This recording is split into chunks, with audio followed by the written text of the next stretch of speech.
So if I told you that golf balls guarded the San Francisco Bay during the Cold War, you would say I was crazy, and you might be right. But when I was in elementary school, we could look up from the schoolyard at Mount Tamalpais, right at the edge of the San Francisco Bay, and there were a couple of small white balls. At least they looked small from down below. And we had no idea what they were for. They were always up there and were just part of the scenery. And it wasn't until I was 18 or 19 that I noticed they were gone. Recently, I've become really interested in California history, hence this channel, and I decided to explore this place that is literally in my backyard. I'm getting the equipment ready because I want to go up there and shoot tomorrow and share the story with you guys. The story is pretty dramatic, so what do you say we start out with a dramatic soundbite from President Dwight D. Eisenhower?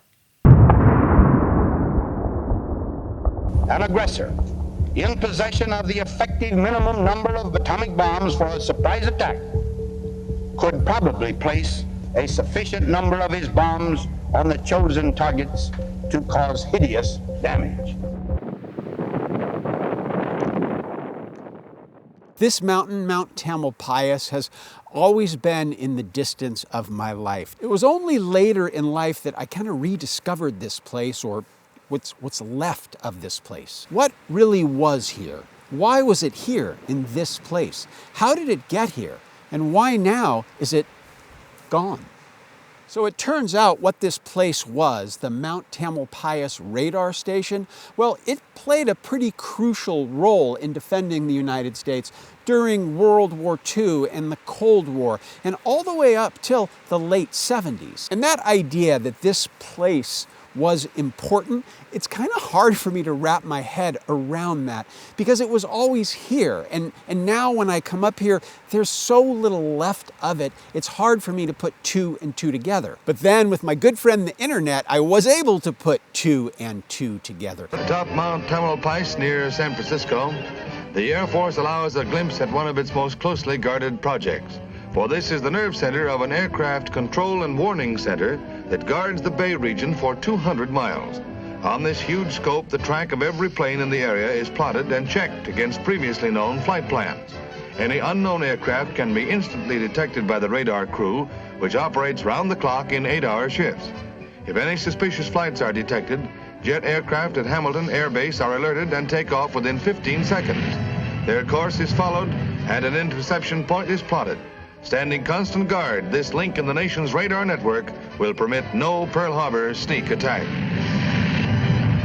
This was a radar system nationwide, but here, this particular place was looking out over the Pacific Ocean, and it was looking for airborne threats. And it turns out if you wanted to build a radar system and you wanted to see a long way, because radar can see through this fog, so that's not a problem. Being up here on Mount Tamalpais at 2,500 feet, this is a really good place to be because right on the other side of that building in the wind and the fog is the Pacific Ocean. So when they placed radar installations up here in those golf balls, those things could see out across the Pacific and up the north coast and down the south coast of California. So this was a really good location for that particular use case. Okay, it's freaking cold up here.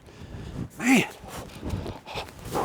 And as I walk around this place, it's really, really flat. And this terrain around me, with the exception of this place, it's not flat at all. And what they did is they leveled a huge area up here. They took about 10 acres of land and they kind of scraped the top off of a couple of peaks. They lowered the height of a particular peak up here by 30 feet. Yeah, 30 feet, I think.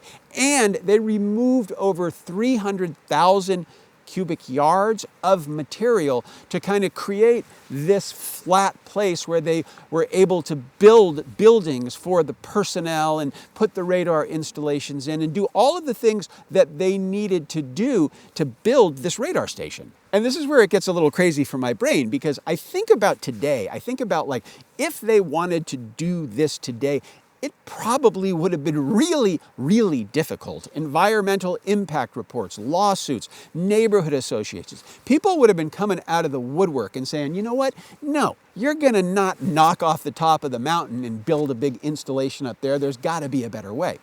But this was different. This was the 1950s, the Cold War, and people were afraid. They were afraid of nuclear war. They were afraid of attacks from foreign enemies. And they just said, yeah.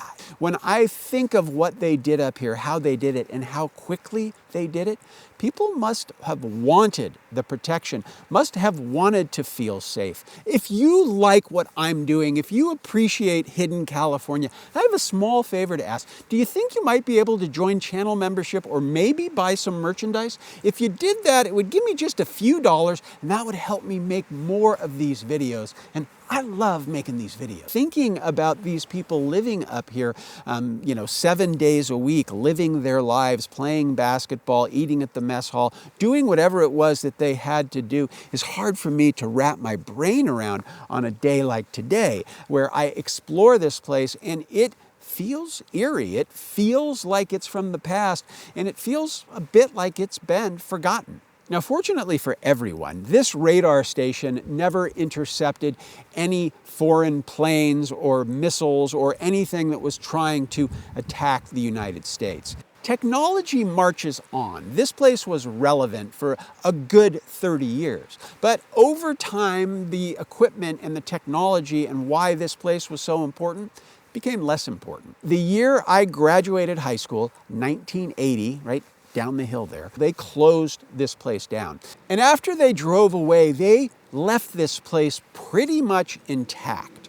The buildings were left up. Things that they didn't feel they needed, they left. They put a big fence around it and a bunch of no trespassing signs. And I think they kind of just hoped people would forget about it. And for the most part, people did forget about it. It just kind of faded into the background.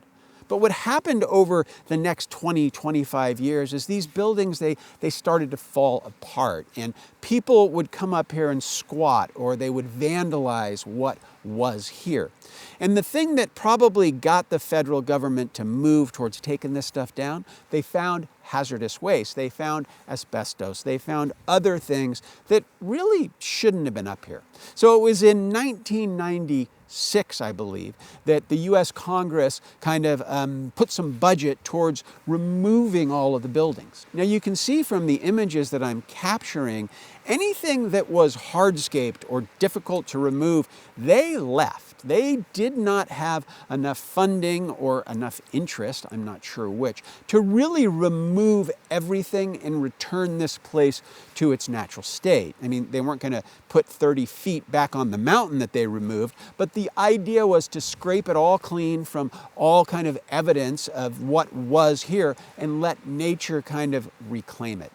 Well, that was 30 years ago, I guess, and they've done none of that. As you can see, everything that they put in the way of hardscape, it's still here, and it's not going away anytime soon. But I know something. I know that if we do nothing, that this place will eventually return to what it was. I want to use a baseball analogy here. It's gonna return to what it was eventually, because nature always bats last. I was on my way back to the car, but I had to point this out because I thought my little nature bats last thing might have been a little too far out there, but this is what I mean. This is the tennis court, the basketball court, the sport court, if you will. And as you can see all around me, nature is exerting itself. And in 100, 200, 500, 5,000 years, you won't even know this place was here.